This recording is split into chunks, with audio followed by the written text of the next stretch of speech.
Welcome back. So ఆ కవిత విషయంలో ఏం జరుగుతుంది, ఏం జరగాలి, ఏం జరిగితే బాగుంటుంది, అసలు రాజకీయాలు ఎట్లా నుంచి ఎట్లా మలుపు తిరుగుతున్నాయి, దీని మీద ఇవాళ డిస్కషన్. సో ఇవాళ డిస్కషన్ని మనం మళ్ళీ ఒకసారి జయరామ్ గారి దగ్గరికి వెళ్దాం. జయరామ్ గారు, ఒక విషయం చెప్పండి. సరే, ఈ అన్ని రాజకీయ పక్షాలు ఎవరెవరో మాట్లాడుతూ ఉంటారు, ఎవరి వెర్షన్ వాళ్ళు, కానీ ఒకటైతే క్లియర్గా చెప్పండి, ఇప్పుడు ఏం జరిగే అవకాశాలు ఉన్నాయి తెలంగాణ పాలిటిక్స్లో? ఇప్పుడు ఈ అంశంకి సంబంధించి ఏమైనా చెప్తారా? అంటే దీంట్ లోపల ఇప్పటి వరకు కేసీఆర్ గారికి చెప్పుకోవడానికి ఉద్యమం అనే దాన్ని చెప్పుకుంటూ వచ్చారు.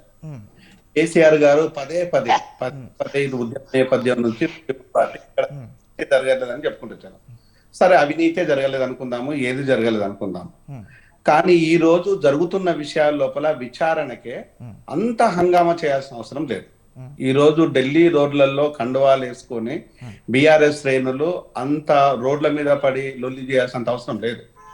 ఒకవేళ కనుక అలాంటి లొల్లి చేసుకోవాలని అనుకున్నట్టు అయితే మీరు రాజ్యాంగబద్ధంగా న్యాయపరంగా చేయండి. కోర్టులకు వెళ్ళండి, సుప్రీంకోర్టుకి వెళ్ళండి, హైకోర్టుకి వెళ్ళండి, సుప్రీంకోర్టుకి వెళ్ళండి. మీరు కోర్టులో న్యాయాన్ని ఆశ్రయించడంలో తప్పు లేదు. కానీ రోడ్ల మీద ఉండి బల నిరూపణ చేయడం మాత్రం కరెక్ట్ విధానం కాదు. ఒకవేళ కనుక మీరు ఈ ప్రజలను తీసుకెళ్లేసి ఇప్పటి వరకు మీరు ఏ తెలంగాణ కోసం అయితే పోరాడిన 1200 మందినే మీరు గుర్తించలేని దుర్వ్యవస్థలో ఉన్నారు. గుర్తించలేని వ్యవస్థలు ఈ రోజు ఇదే ప్రజలను పట్టుకెళ్ళి ఇక్కడ నుంచి నాకు తెలిసిన వరకు ఇక్కడ నుంచి పోయింది దగ్గరగా 20 నుంచి 25 వేల మంది ఇక్కడ నుంచి వెళ్ళారండి ఢిల్లీకి. ఇంతమంది వెళ్ళేసి ఇంతమంది ఫ్లైట్ టికెట్ అవుతుంది, ట్రైన్ టికెట్లు అయితేనేది, ఇంత హడావుడి మీడియా ముందు మీరు ఏ మీడియాలో చూసినా కూడా టీఆర్ఎస్ లేనట్టు ఉండాల్సిన అవసరం ఏముందండి? దేశం లోపల అనేక మంది మీద జరిగినాయి. కనుమూలు మీద జరిగింది, లాలూ ప్రసాద్ యాదవ్ మీద జరిగింది, అనేక మంది మీద, రాహుల్ మీద జరిగింది, ప్రియాంక రోడ్డు మీద కూర్చున్నది. అంటే జయరామ్ గారు, అంటే ఒక నైతిక మద్దతుగా వీళ్ళందరూ వెళ్ళారని అనుకోవచ్చు.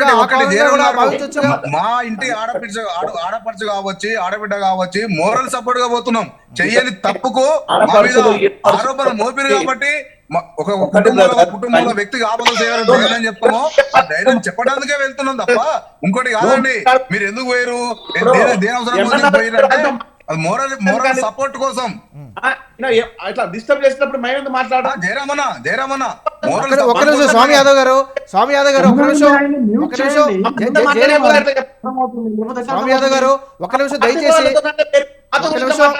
పదే కుటుంబానికి స్వామి యాదవ్ గారు, ప్రతి కుటుంబానికి ఏదో విధంగా కేసీఆర్ సాయం చేసి. స్వామి యాదవ్ గారు, మీకు ఒక నిమిషం. స్వామి యాదవ్ గారు, మీకు టర్న్ వస్తాను, దయచేసి ప్లీజ్. జయరామ్ గారు మాట్లాడుతున్నారు, ప్లీజ్ ఒక నిమిషం జయరామ్ గారిని మాట్లాడమని. రైట్, తప్పుగా మాట్లాడకండి అంటూ నేను తప్పులు మాట్లాడలేదు. సపోర్ట్ కోసం పోయారు తప్ప మేమేమి ఇప్పుడు నిజంగానే తప్పు మేము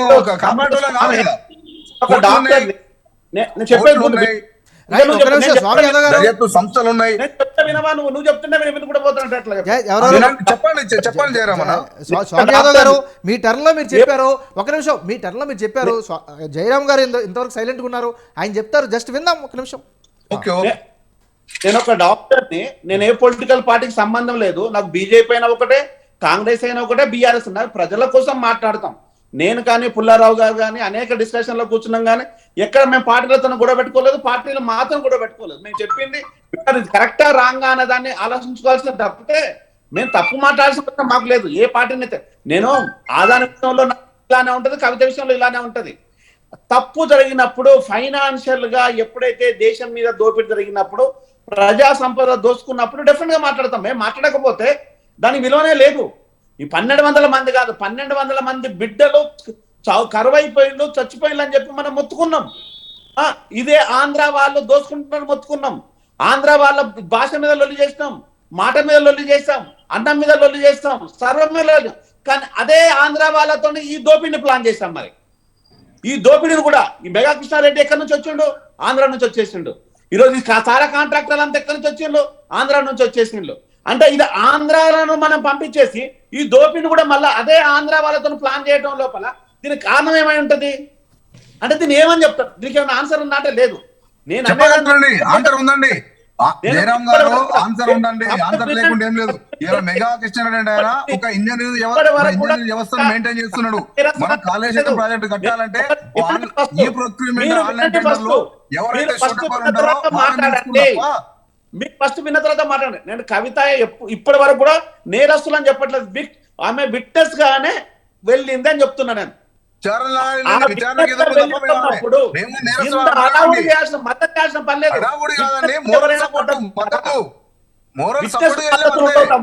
విట్నెస్ విక్టిమ్ కు మద్దతులు ఉంటాయి, నేరస్తుడికి మద్దతు ఉంటుంది తప్పితే విట్నెస్ లకు మద్దతు ఉండదు. విట్నెస్ రాజకీయ నేతగా ఎదుగుతుంది కాబట్టి రాజకీయ నేతగా ఎదుగుతుంది కాబట్టి బురద జల్లే ప్రయత్నం చేస్తారు కాబట్టి కోల్పోకుండా మేము మద్దతు ఇస్తున్నాం అంతే తప్ప ఇంకోటి కాదండి. కేసీఆర్ కూతురు కాబట్టి ఇదంతా జరుగుతుంది. కేసీఆర్ కూతురు కాకుండా నువ్వో నేను ఉన్నా అనుకో, దీన్ని పెద్దగా ఏముండదు, తీసుకుపోతారు, మాట్లాడతారు, లోపల దోసేస్తారు. ఇక్కడ కేసీఆర్ కూతురు కాబట్టి ఇదంతా నడుస్తూ ఉంది. దాన్ని మనం అర్థం చేసుకోవాలి. కేసీఆర్ కూతురు కాదు జయరామన్న, తెలంగాణ ఇంటి ఆడపడుచు, తెలంగాణ ప్రతి ఇంట్లో పెద్ద కూతురు. ఒకటి స్వామి యాదవ్ గారు మళ్ళీ మీరు మొదటికి వచ్చారు. ఒక్క నిమిషం. ఒక వ్యక్తి పైన ఆరోపణలు వచ్చినా లేదా విచారణ జరిగినా ఒక సమాజం మొత్తాన్ని ఏ విధంగా దాన్ని ఆపాదించి చూడాలనుకుంటున్నారు? ఒక్క నిమిషం రఘుకుమార్, మీరు చెప్పారు నాకు అర్థం కాలే. ఇప్పుడు కవిత గారి మీద ఆరోపణలు వచ్చినప్పుడు ఒకవేళ తెలంగాణ ఆడపడుచు మీకైతే మాకు కూడా తెలంగాణ ఆడపడుచు అవుతుంది కదా, మేము కూడా తెలంగాణ వాళ్ళమే కదా. ఇప్పుడు మాకు తెలంగాణ ఆడపడుచు ఒక మందు స్కామ్ చేసిందంటే మేము సిగ్గుపడమా? మేము సిగ్గుపడతాం. అలా చేయలేమంటున్నాం కదా. నిజంగానే అలాంటి ఉద్దేశం ఉంటే బిల్లు కోసం ఇలా మీరు అధికారులకు వచ్చినాక చాలా సార్లు అడిగితే కూడా చేయలేకపోయారు. మహిళలు ఇప్పుడు ఒక మహిళ కాబట్టి మహిళలు ఏకం చేయాలనే ఉద్దేశం నాకు ఉంది కాబట్టి మహిళా బిల్లుల కోసం నిన్న దీక్ష చేసిందండి. నీకు అర్థమైతే ఇప్పుడు తెలంగాణ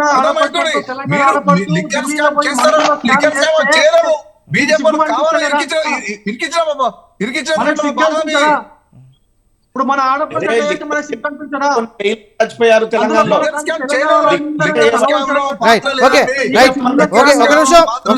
దయచేసి ఒక నిమిషం.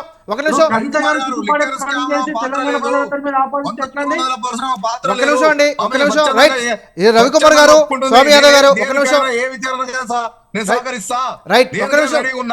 రైట్, ఓకే, ఒక నిమిషం. స్వామి యాదవ్ గారు, 10 సార్లు మీ బీజేపీలకు అలవాటు అయిపోయింది. రైట్, ఓకే, ఒక నిమిషం. అలవాటు అయిపోయి మారిపోయింది అది.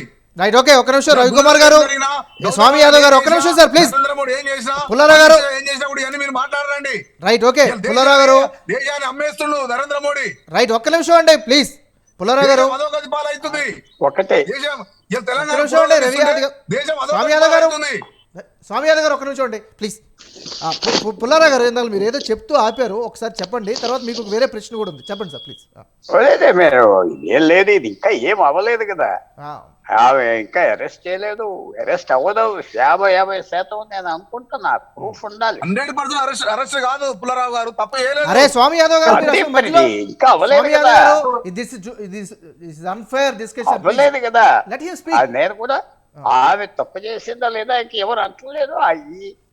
నేనేమనుకుంటున్నానంటే ఆమె సింపుల్ గా ఇన్వెస్టిగేషన్కి వెళ్ళిపోయి బయటకు వచ్చేస్తుంటే బాగుండదేమో అది నేను ముందర నుంచి నా వ్యూ. అది ఇంకా ఏమీ అవ్వలేదు కదా, ఆమె నా మీద ఏం లేదంటున్నారు కాబట్టి. సో అది చెప్పండి, అదిగా నెమ్మది గారు మీ ప్రశ్న.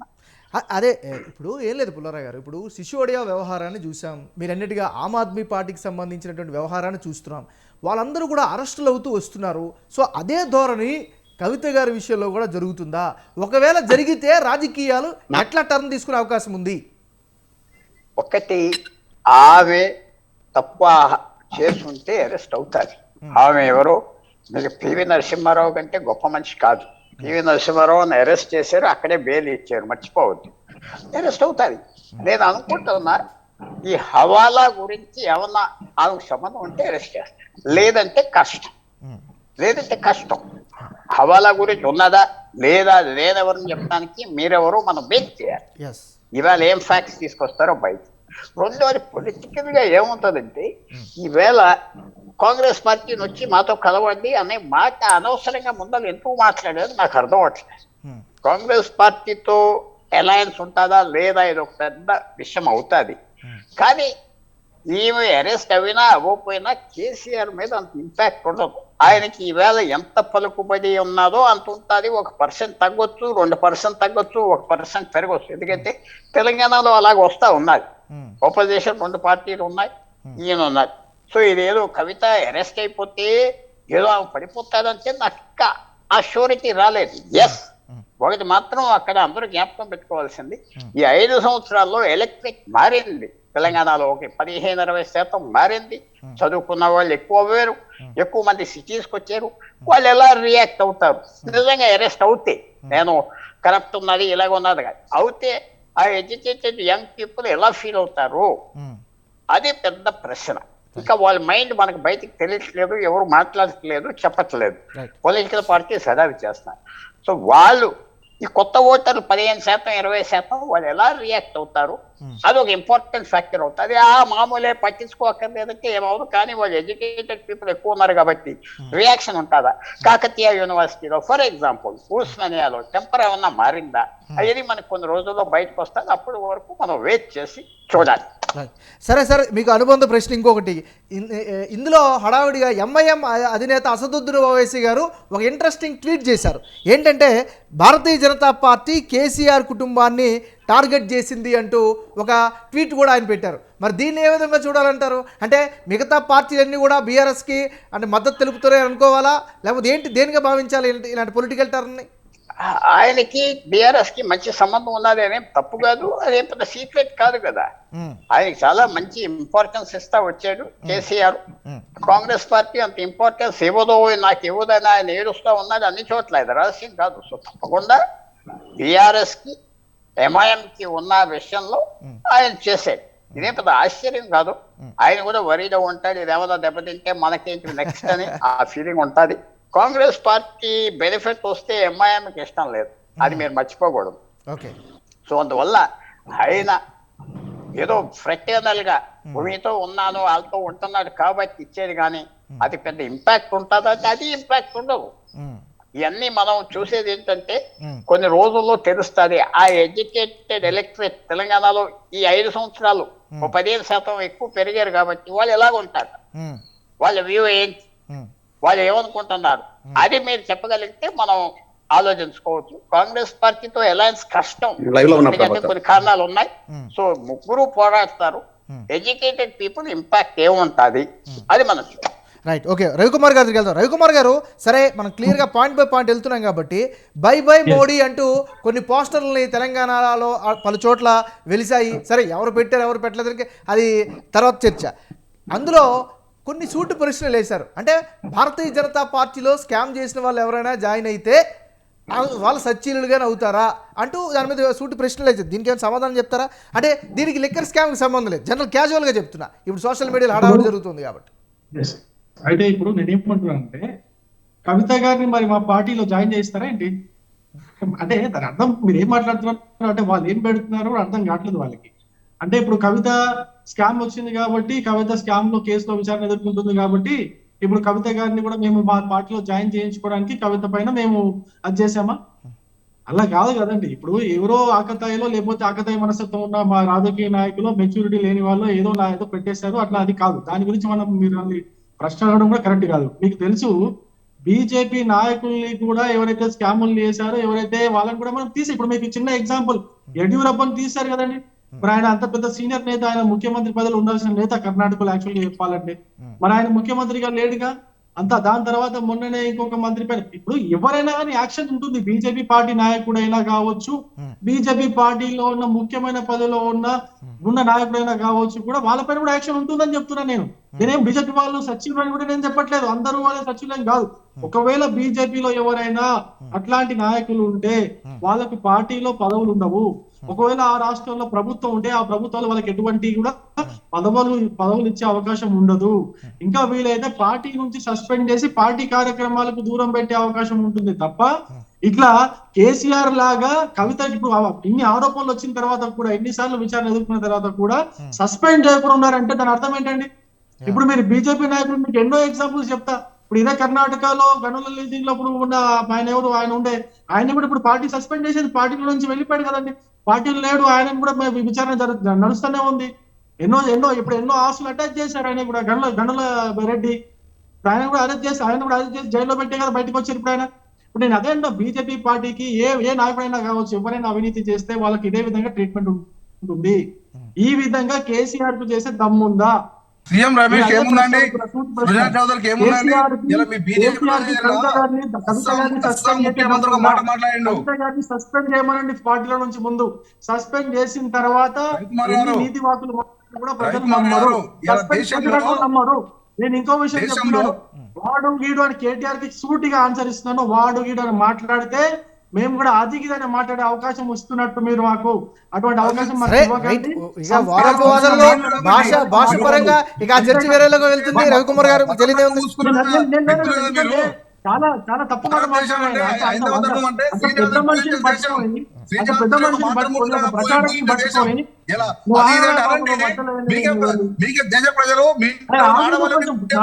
డిబేట్ రోడ్డు గదిలో మాట్లాడుతున్నారు. అది ఇది అంటే అనండి. ఎలా మీరు ఐదవ ధర్మం అని చెప్పి హిందూ ధర్మంలో స్త్రీని ఒక దేవతలాగా పూజిస్తారు.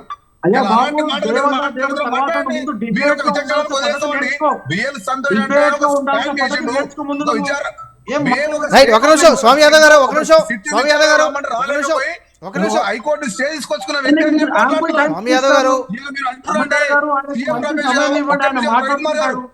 స్వామి యాదవ్ గారు ఒక నిమిషం. చౌదరి కావచ్చు,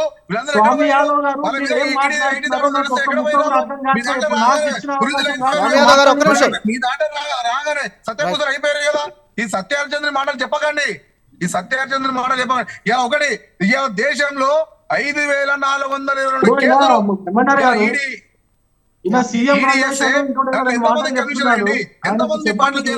స్వామి యాదవ్ గారు ఒక నిమిషం ప్లీజ్.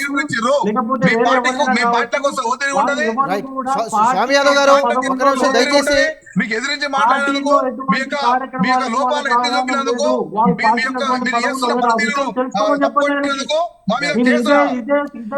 స్వామి యాదవ్ గారు తప్పు మాట్లాడదు. ఎప్పుడు దేనికైనా ఎదుర్కొంటామండి. ఈ సత్యాన్ని మాటలు చెప్పకండి. రైట్, ఓకే, ఒక నిమిషం. స్వామి యాదవ్ గారు చెప్పకండి. స్వామి యాదవ్ గారు అడుగుతున్నా. రైట్, స్వామి యాదవ్ గారు స్వతంత్ర టీవీ నుంచి మిమ్మల్ని ఒక స్టూడియో అడుగుతున్నా. రవికుమార్ గారు, మిమ్మల్ని కావచ్చు, మీ బీజేపీ ప్రభుత్వాన్ని కావచ్చు, రాష్ట్ర నాయకత్వాన్ని కావచ్చు, కేంద్రంలో ఉన్న కేంద్ర ప్రభుత్వాన్ని కావచ్చు, ప్రధానమంత్రి కావచ్చు, అమిత్ షా కావచ్చు, ఇవాళ అమెరికాలో ఉన్న ఒక స్వచ్ఛంద సంస్థ ఇండియన్ బార్ ఒక నివేదికను బయట పెట్టింది. గౌతమ్ అదానీ 13 లక్షల కోట్లు ఇలా ప్రజల సొమ్మును ఆవిరి చేసిండు. ఎస్బీఐ పైసలు కావచ్చు, ఎల్ఐసి పైసలు కావచ్చు, ఇన్వెస్టర్లు నాశనం పట్టించిండు. వాటి మీద చర్యలేవి. అదే విధంగా ఒక్క నిమిషం, వాటి మీద చర్యలేవి. ముంద్రా ఎయిర్పోర్ట్ లో 3,000 కిలోలు స్వామి యాదవ్ గారు మీరు కొన్ని ప్రశ్నలు సంధించారు, సమాధానం చెప్తారు. ఒక నిమిషం స్వామి యాదవ్ గారు మీరు ఒక నిమిషం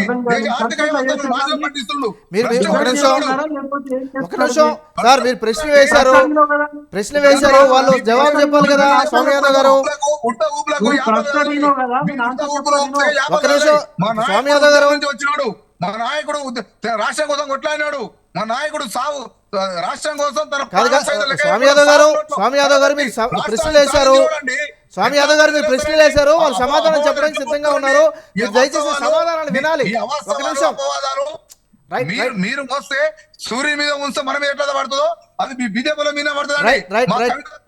కడిగిన ముత్యంలాగా బయటకు వస్తుంది. కడిగిన ముత్యంలాగా బయటకు వస్తుంది. రైట్, ఒక నిమిషం అండి, ఒక నిమిషం. స్వామి యాదవ్ గారు దయచేసి క్లియర్గా 2 minutes ప్లీజ్ సైలెంట్గా ఉంటే రవికుమార్ గారు మీరు చెప్పిన ప్రశ్నలందరికీ కూడా సమాధానం చెప్పడానికి సిద్ధంగా ఉన్నారు. వాట్ టు రవికుమార్ గారు చెప్పండి సార్ ప్లీజ్. నాకు ఇంటరప్ట్ చేయకుండా ఉంటారంటే నేను మాట్లాడతారా? ప్లీజ్ మీరు ప్లీజ్ చెప్పండి. నేనేమంటున్నా, ఒకవేళ కవిత గారు కడిగిన ముత్యంలాగా బయటకు వస్తే ఫస్ట్ సంతోషించే వ్యక్తిని వ్యక్తిగతంగా రవికుమార్. నేను సంతోషిస్తా, ఎందుకంటే నాకు కూడా తెలంగాణ ఆడపడిచే అనుకుందామని. తెలంగాణ ఆడపడుచు కడిగిన ముత్యంలాగా బయటకు వస్తే సంతోషం. కానీ ఈ ఈ యొక్క కేసులో గత 6 నెలల నుంచి జరుగుతున్నటువంటి విచారణలో ఎక్కడైనా కూడా కొంచెం కూడా అవకాశం కనిపించట్లేదు, ఈవిడ ఈ స్కామ్ లో లేదు అనే అవకాశమే కనిపిస్తలేదు. మరి మమ్మల్ని సిగ్గుతో తలదించినటువంటి ఈ యొక్క కవిత గారి పరిస్థితి మేము ఎందుకు మళ్ళీ నెత్తి మీద ఎత్తుకోవాలి? మేము ఒక తెలంగాణ బిడ్డగా, నేను మళ్ళీ చెప్తున్నాను, తెలంగాణ బిడ్డగా ఒకవేళ కవిత గారు కడిగిన ముత్యంలాగా బయటికి వస్తే సంతోషించే వ్యక్తి నేను. యాదవ్ గారు నోట్ చేసుకోండి, మీరు చాలా విషయాలు చెప్పారు, ఇంకా కొన్ని విషయాలు మీకు హిడెన్ బర్గ్ గురించి చెప్పారు, అదాని గురించి చెప్పారు, ఎల్ఐసి అన్నారు, అన్ని కలగోలుపు మొత్తం చెప్పి ఏమో చెప్పారు. ఏది చెప్పినప్పటికీ, ఎంత చెప్పినప్పటికీ ఎక్కడైనా కూడా మీకు బీజేపీ పార్టీలో ఎవరైనా ఇట్లా అవినీతి చేసిన వ్యక్తులు పార్టీ పదవుల్లో కావచ్చు, లేకపోతే ప్రభుత్వంలో కావచ్చు, లేకపోతే కనీసం ఒక సర్పంచ్ గా గాని కావచ్చు ఉంటే నాకు ప్రూవ్ చేయండి, నేను మీకు రాసిస్తా. కానీ మీకు ఇప్పుడు ఆరోపణలు వచ్చినాయి కదా కవిత గారికి, మరి కవిత గారిని మీరు సస్పెండ్ చేస్తారా చెయ్యరా? ఇది ఫస్ట్ ప్రశ్న. రెండో ప్రశ్న, ఇప్పుడు మీరు విచారణ ఎదుర్కొంటున్న కవిత గారు విచారణలో ఒకవేళ తను దోషిగా తేలితే మరి కేసీఆర్ గారు రాజీనామా చేస్తారా? కేసీఆర్ గారు ముఖ్యమంత్రిగా రాజీనామా చేస్తారా? ఇదొక ప్రశ్న. మీకు ఇంకో ప్రశ్న వేస్తా, వినండి మంచిగా కొంచెం. మీరు ఫామ్ హౌస్ కేసు తీసుకొచ్చారు కదా, ఫామ్ హౌస్ కేసు మళ్ళీ రవి గారు మళ్ళీ అటు వెళ్ళొద్దు, మన టైం అయిపోతుంది. రైట్, ఒక నిమిషం ఈ ప్రశ్న సమాధానం చెప్తారు. ఒక నిమిషం స్వామి యాదవ్ గారు చెప్పండి, 2 ప్రశ్నలు వేశారు, చెప్పండి. కేసీఆర్ గారు దీని మీద స్పందిస్తారా? కేసీఆర్ గారు లేకపోతే పార్టీ కానీ బాధ్యత తీసుకుంటుందని అడిగారు. బాధ్యత తీసుకుంటుంది కాబట్టే పోయిరండి. అవాస్తవమైంది, నిరాధారమైంది, రాజకీయ కక్షలో భాగంగా, రాజకీయ చర్యలో భాగంగా ప్రయత్నం చేయబోతున్నారు. ఇలా ఒకటి రవికుమార్ గారు సామాన్య ప్రజలకు ఒకనాడు ఈడీ వస్తుందంటే ప్రజలు భయపడతలేదు, ప్రభుత్వ ఆఫీసులు భయపడతాయి, ప్రభుత్వ అధికారులు భయపడతారు. ఈ రోజు ఈడీ, సిబిఐ, ఐటీ అంటే బీజేపీ అనుబంధ సంస్థలు